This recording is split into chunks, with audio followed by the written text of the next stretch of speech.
ऐसा हुआ कि रूस और अमेरिका जंग के मैदान में एक दूसरे के आमने सामने आ चुके हैं। बिल्कुल, और रूस ने अमेरिका पर पहला हमला भी बोल दिया है। रूस ने अमेरिका के एक जासूसी ड्रोन को मार गिराया है, जिससे अमेरिका बौखलाया हुआ है। देखना होगा कि रूस के हमले का जवाब अमेरिका किस तरह से देता है।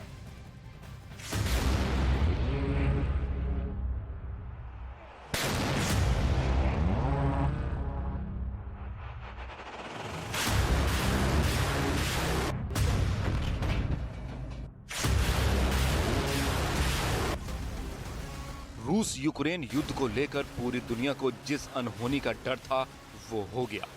दुनिया की दो परमाणु महाशक्तियां अब सीधे टकराने को तैयार हैं। रूस बनाम अमेरिका, दहल उठेगा दुनिया का चप्पा चप्पा। यूक्रेन की जमीन पर अब तक अमेरिका के बहुत सारे हथियारों को रूस ने निशाना बनाया, लेकिन अमेरिका नाराज नहीं हुआ, क्योंकि ये हथियार जेलेंस्की के हाथों में थे, जिन्हें जेलेंस्की के जवान रूस पर हमला करने या खुद के बचाव के लिए इस्तेमाल कर रहे थे। लेकिन रूस यूक्रेन युद्ध में पहली बार अमेरिका के किसी ऐसे हथियार को रूस ने निशाना बनाया जिसे खुद अमेरिकी फौज ऑपरेट कर रही थी। यानी कि अमेरिकी फौज पर रूस का सीधा हमला था। इसी वजह से दुनिया के डिफेंस एक्सपर्ट्स डरे हुए हैं कि अब अमेरिका रूस के इस हमले का मुंह तोड़ जवाब दे सकता है, जिसके बाद दोनों देशों के बीच भीषण जंग छिड़ सकती है और इस जंग की जद में पूरी दुनिया आ जाएगी।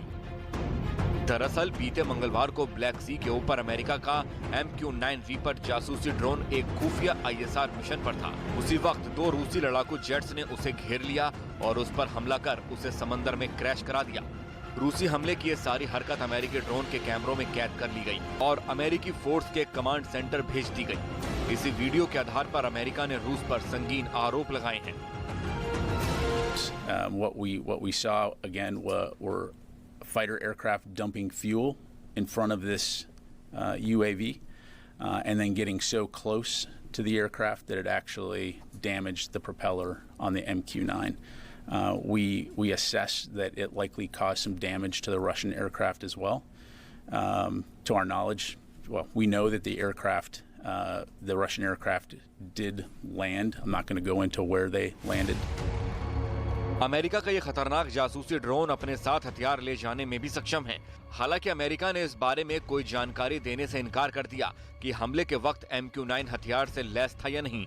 अमेरिका का कहना है कि जिस वक्त ड्रोन पर हमला हुआ उस वक्त वो अंतर्राष्ट्रीय हवाई क्षेत्र में उड़ान भर रहा था, लिहाजा रूस को अमेरिकी ड्रोन पर हमला करने का कोई अधिकार नहीं था। व्हाइट हाउस ने साफ कर दिया है कि रूस को जवाब देना ही पड़ेगा कि उसने अंतर्राष्ट्रीय कानून क्यों तोड़ा और अमेरिकी ड्रोन पर हमला क्यों किया। इस बारे में रूस ने प्रतिक्रिया दी है कि अमेरिका जिस अंतर्राष्ट्रीय सीमा में अपने ड्रोन की उड़ान भरने की बात कह रहा है वो झूठी है, क्योंकि ब्लैक सी में समूचा जल क्षेत्र विवादित है और विवादित इलाके में जासूसी करना कानून का उल्लंघन है। अमेरिका में रूसी राजदूत अनातोली एंटोनोव ने इस मामले में बड़ी मजबूती के साथ रूस का पक्ष रखा और ये भी कह दिया है कि रूस अमेरिका के साथ टकराव नहीं चाहता है। Problems regarding international waters. You said that, for example, we consider Crimea as a part of the Russian Federation. United States does not recognize this status. And of course it's contradiction, but does it mean that it's necessary to provoke Russian Navy or Russian Air Force on this issue? We have to be very cautious regarding our actions, taking into account what is going on in eastern part of Europe. America को रूस का साफ इशारा है कि वो black सी से दूर रहे, नहीं तो रूस आगे भी ऐसा ही करेगा। दरअसल किसी भी देश की सीमा से समुद्र के भीतर 50 नॉटिकल माइल तक उस देश की समुद्री सीमा होती है। उसके बाद अंतर्राष्ट्रीय सीमा शुरू हो जाती है। अमेरिका का मानना है कि वो अंतर्राष्ट्रीय सीमा में था, लेकिन रूस का कहना है कि क्राइमिया पर कब्जे के बाद उसकी समुद्री सीमा में विस्तार हुआ है, जिसे अमेरिका मान्यता नहीं देता है और विवाद की जड़ भी यही है। शायद रूस ने अमेरिका का ड्रोन गिराकर पूरी दुनिया को यह संदेश दे दिया है कि क्राइमिया उसका है और इस सच्चाई को पूरी दुनिया को मान लेना चाहिए। सवाल है कि क्या अमेरिका चुप बैठेगा? रूस के इस हमले का जवाब अमेरिका कैसे देगा? क्या अमेरिका अब जेलेंस्की को F-16 देने पर राजी होगा? क्योंकि अब रूस और अमेरिका के बीच क्राइमिया पर कब्जे को लेकर ठनती नजर आ रही है।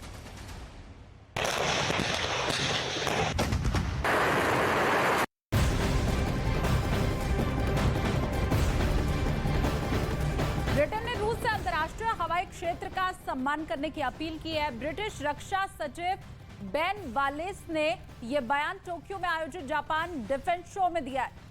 उन्होंने कहा है कि सभी देश एक अंतर्राष्ट्रीय हवाई क्षेत्र का सम्मान करते हैं और इसलिए रूस को भी ऐसा ही करना चाहिए। इस दौरान उन्होंने अमेरिका की ओर से दिए गए बयान की वकालत भी की और इशारों में अमेरिका के आरोपों को सही भी ठहरा दिया। दरअसल अमेरिका ने आरोप लगाया है कि रूस ने ब्लैक सी के ऊपर उड़ रहे उसके एक ड्रोन को मार गिराया।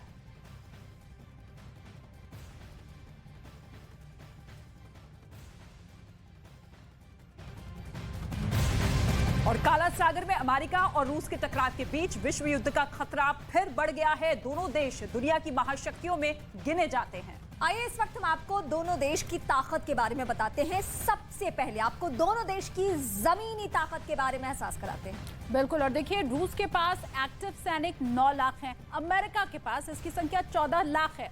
इसके साथ ही रिजर्व सैनिक की बात करें तो रूस के पास 20 लाख तो अमेरिका के पास 9 लाख है। रूस के पास 2927 तो अमेरिका के पास 2645 टैंक है। वहीं तोपों की अगर बात करें, अमेरिका रूस के ऊपर भारी नजर आ रहा है। रूस के पास 4894, अमेरिका के पास 5123 तोप हैं। और अब आपको समुद्री ताकत के बारे में जरा बताते हैं। रूस के पास बैलिस्टिक मिसाइल वाली जो परमाणु पनडुब्बी है वो 11 है और अमेरिका के पास 14 है। गाइडेड मिसाइल सबमरीन रूस के पास 38 है तो अमेरिका के पास 51 है। रूस के एक विमान वाहक भी है, वहीं अमेरिका के पास 11 विमान वाहक है। बिल्कुल, और देखिए क्रूजर, डिस्ट्रॉयर और जंगी जहाज रूस के पास 31 है, अमेरिका के पास 113 है।